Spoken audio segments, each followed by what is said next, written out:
திருமாவளவன் கட்சியை நாசமாக்கி விட்டார்.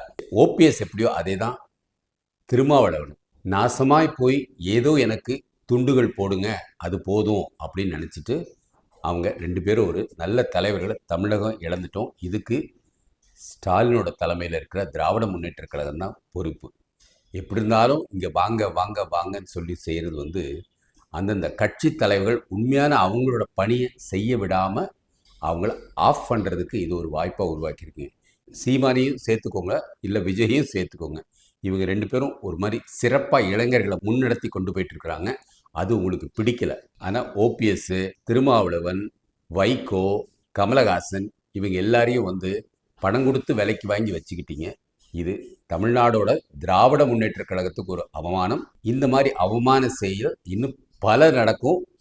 சமூக நீதின்னு பேசிக்கிட்டு இருக்கிற திராவிட முன்னேற்ற கழகம் திருமாவளவன் கட்சியில் இருக்கணும். யாருக்காவது ஏதாவது பொறுப்பு கொடுத்துருப்பீங்களா?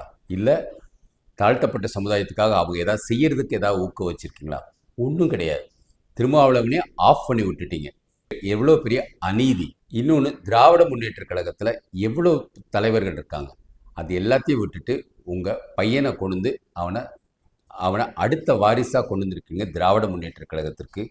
இது அவமானமா இல்லையா? திராவிட முன்னேற்ற கழகத்தை பற்றி அவருக்கு என்ன தெரியும்? சமூக நீதி பற்றி பேசுறதுக்கு ஸ்டாலினுக்கு ஒரு அருகதையும் கிடையாது. சமூக நீதி பற்றி பெரியாரை புகட்டுறதுக்கு திராவிட முன்னேற்ற கழகத்துக்கு எந்த ஒரு அருகதையும் கிடையாது. இப்போ விஜய் பெரியாரை வச்சு ஏதோ பண்ணிட்டு இருக்கிறார். அவருக்காவது எப்படி இருக்குன்னு நம்ம பார்ப்போம். திராவிட முன்னேற்ற கழகம், திருமாவளவன் கட்சி, நீங்கள் சமூக நீதி பற்றி எதுவுமே பேசக்கூடாது. பெரியாரை பற்றி எதையுமே நீங்கள் வாய் திறக்காதீங்க. ஏன்னா நார வச்சிட்டீங்க தமிழ்நாட்டில் போன 5 ஆண்டுகளில். வாழ்க பாரதம், வளர்க தமிழ், ஒளிரட்டும் தமிழகம்.